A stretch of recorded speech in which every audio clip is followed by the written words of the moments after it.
Two of the most informed teams in the Premier League, over recent weeks. Bournemouth hosting Liverpool. Our commentators were there, Graham Mustoe and John Champion, and actually were saying how windy and the conditions weren't great for the players and maybe affected some of the quality of the football, certainly in the first half. But I think we both had a feeling that, let's just concentrate on the first half. That Bournemouth started the game well. Yeah. They took it to Liverpool. There's a confidence about the way they play. I thought Sinistera and Tavernier in the wide areas were causing one or two problems. Solanke's in good form. And I think we saw some of the reasons why Bournemouth are in the form they're in, and there's a confidence about the manager and the style that they play now. Yeah, I think it makes sense, Rob, to break this game down into two halves, because it really was a game of two halves. In the first half, we were all impressed with Bournemouth and the way that they play. I think you're right. I think the playing through Liverpool that happened a few times is the first part of this. Like, they can really play now. I think they're very comfortable in angles and the way that they build up their play, really, really good. And the second part of it is the way that they press. Yeah. And they high press Liverpool, and that's what they do now.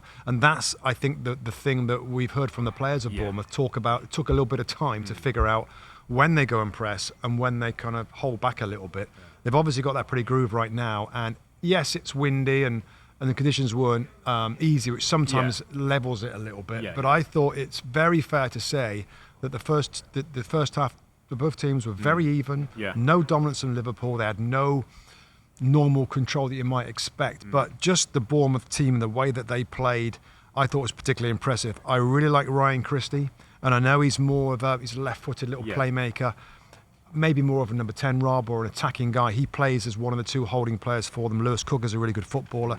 Tyler Adams, we know, the American international, is suffering with a bad injury right now, but he will return at some point to play in the midfield.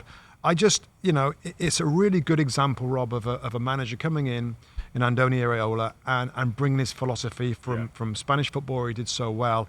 And we saw all of that in the first 45 minutes, didn't we? Absolutely. There's a lot of attention on Dominic Solanke, 12 Premier League goals, the most of any English player in the league. And I did a little bit of reading up on a few things that he said this week. And he talked about that early stage of the season, Rob, where he said there was a lot of information coming and taking it all on and playing and then trying to be natural with it took a while. And he said, he's worked with whether it's Billing in the hole or Clivert in the hole behind him. And he said they like to press together, but at times he would go and Billing wouldn't, and vice versa. He said that took 6 or so weeks. But he said once we've got it and now we have got it, it makes us such a better team. And he said something really interesting that we saw a couple of times today. He said, I'm scoring more goals because I'm pressing higher up the pitch and central.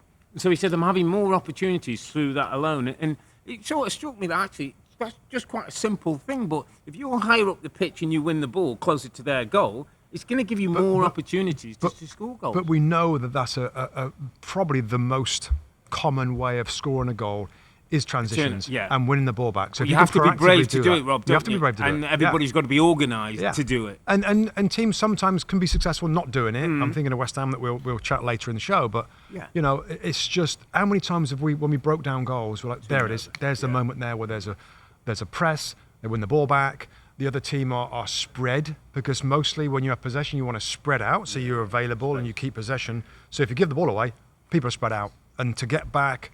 Running back towards your own goal is never a good thing, and I think that's how Bournemouth have done well, and Solanke. It's a good point. And at half-time, Rob, we were like, wow, this is interesting. This is not going to be easy for Liverpool. Switching to Liverpool kind of quickly there. First off, Rob, the way that they started, we know that Mo Salah's out at African Cup of Nations, and we get the team sheet, and we see that it's Jota, Nunez, and Luis Diaz. I did a lineup, and we literally get it as a list of 11 players, and we have to throw up there what we think's most likely. And we didn't kind of predict what Jurgen Klopp did. Now he did change it at half-time, Rob. I think what they went with initially was Jota up the centre. Luis Diaz went to the right, and Darwin Nunez started on the left-hand side. So like, I know Nunez has done that a few times. He's got a great work ethic to get back and help out, but he's more comfortable central. Correct. You made the point half-time, Rob. Luis Diaz is definitely more comfortable on the left-hand side, and Jota. I think he's that good. It doesn't really matter, to be honest. He can play anywhere and be great. Second half, Rob, what did they change, and how was it better for Klopp's men? Well, they went to the positions that we talked about with Nunez central, Diaz on the left-hand side, and Jota right. And it was interesting because we heard a Jurgen Klopp interview after the game, and he talked about actually, maybe he got it wrong because the profile of the player, he said Darwin Nunez was waiting for the game out on that left-hand side, which isn't... He used to use static, and we spoke to Jota. He used the same word as well. So they definitely talked about a static Liverpool kind of left and that's side. not when they're at the best of it. And Nunez down the middle with those runs with a little bit more space. I think the players around him is better. Jota, he talked about, is a clever player coming in, field and playing combinations. He's as good as can and gets his goal. And Diaz it just looked like a happier front three.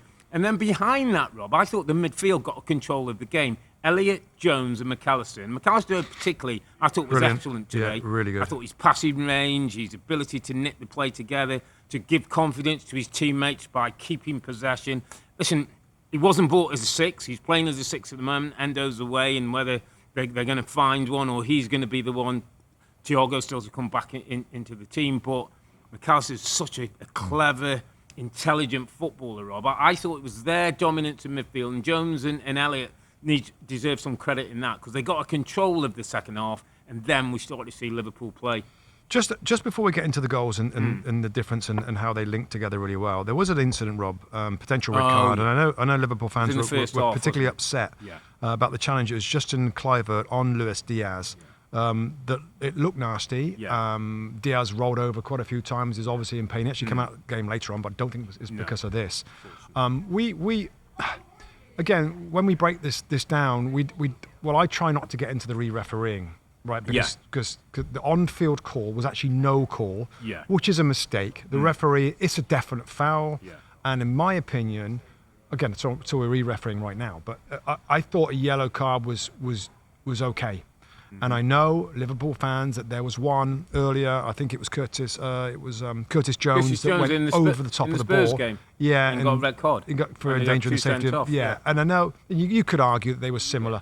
I would still just go on. I thought that was just red. I thought this was just not red. The VAR looked at it. Of course, they look at all these challenges and they said there's no clear and obvious error in terms of it being a red card. So play continued. You thought it was a red. Well, I definitely thought it's a foul. I thought at the very least it should be a yellow. And then if the referee didn't get a great view, in real time, Rob, it didn't look as bad. Right. And so we shouldn't, as you say, second referee and go across. But I thought it was a yellow card because it looks bad. And then VAR might have said to me, come and have a look at this. Because I can still keep a yellow if I go and have a look. And as you say, now I know where you mean where excessive force, it was probably on the buzzer. It wasn't quite as high up. It was a stamping action. I still think, for me, I thought that was a red card. Now, again, it's on the border, and listen, it certainly shouldn't be no card at all. That's a bit that feels uncomfortable. Well, we agree on that. It really and was. VAR, because if VAR get involved, then they can't give the yellow card.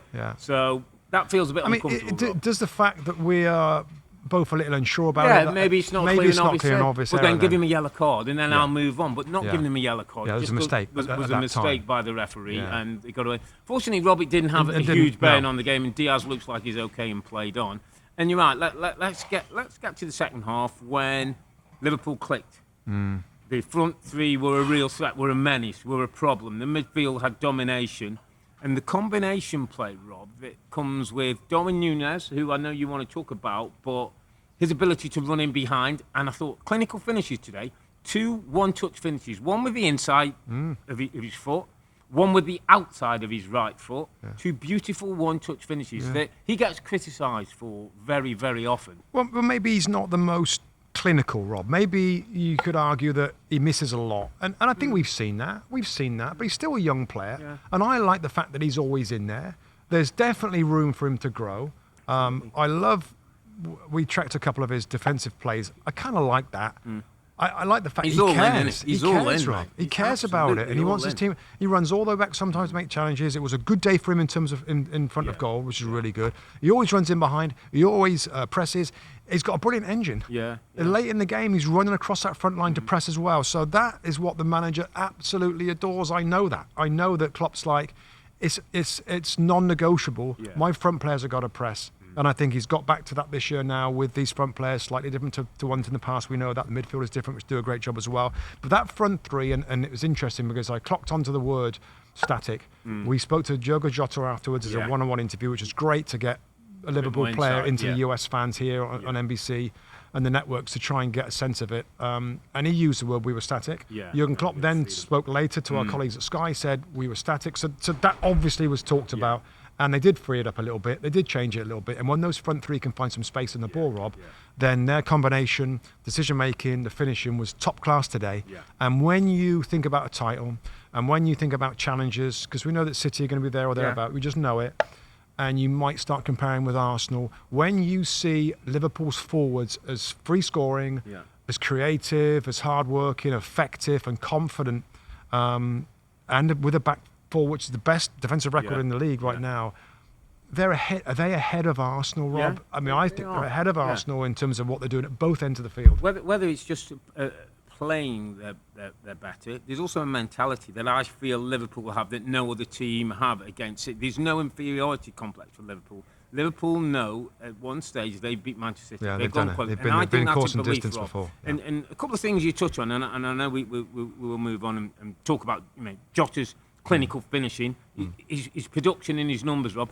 He might not be the greatest looking athletic footballer, but I tell you what, put him in one-on-one positions. He's heading great in the air. He's finishing off both sides. The Darwin Nunez thing is interesting because you say he's not quite clinical. I would argue when Mo Salah was younger, he wasn't quite clinical. He went from Chelsea, went to Roma, had to learn his trade. There's time for that to come. Getting in the spaces one. And not in it, and I want to just say this, and I hope it doesn't come across in a bad way or like, well, maybe Mo Salah not being there just gives him a little, like, if it's today, we're firing balls down that inside channel for Mo, and we're looking for, today that's not available. So Darwin Nunez now is the guy who's making runs and getting on the end of things. And again, I'm not saying that he steps up because Mo's not there, but just not having the personality and the goal set and the production from that right-hand side just maybe gives him a little bit more confidence. I think it's a great point, Rob, because I think when there is an outstanding, phenomenal, dominant forward in a front line of three, I think there is a sense that we look to give it him, and others look to give it him, and others maybe make runs for him, and that's worked great. 14 Premier League goals so far for Mo Salah is a phenomenal number, but now being out of the picture a little bit, I think you make a great point. I think it's a valid point. That's now Nunez on 7 and Diogo Jota on 7. Now that's production. That's production from the front three players and goals, plus the back four, or the defensive side of it is pretty stunning. I do want to just quickly on that point. The year Liverpool won the title, and I've done a bit of research on this. Guess how many goals Mo Salah got? I don't know. 19. Goals came from other sources. So it's not necessarily just Mo Salah, the goals. They have to have the others. And the others is important. You say Nunez and getting his goal today and Jota are important people. Well, we've done with this. I do want to chuck in my underappreciated. And I don't know, maybe you could argue that he is really appreciated, but I think Diogo Jota is so good. I think he's so good, and he's not always the first on the team sheet. Oftentimes he comes off the bench. I know he's had his injuries, and maybe he would have.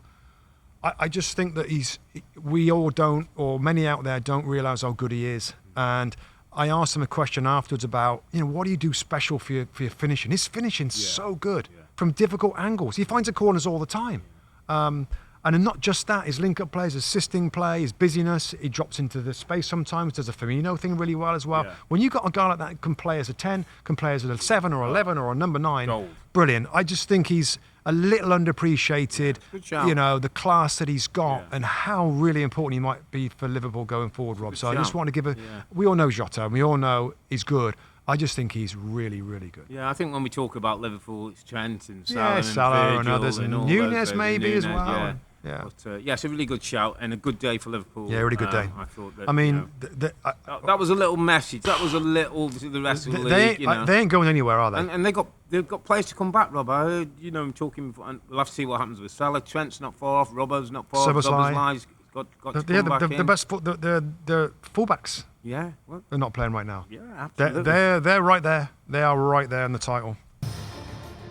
Hi there, I'm Rebecca Lowe, studio host for NBC's coverage of the Premier League. Don't forget to hit subscribe to watch more videos all season long. And for even more Premier League content, from original series to live matches, head over to Peacock. And be sure to tune in for Premier League mornings every weekend on USA Network and on Peacock. We will see you there.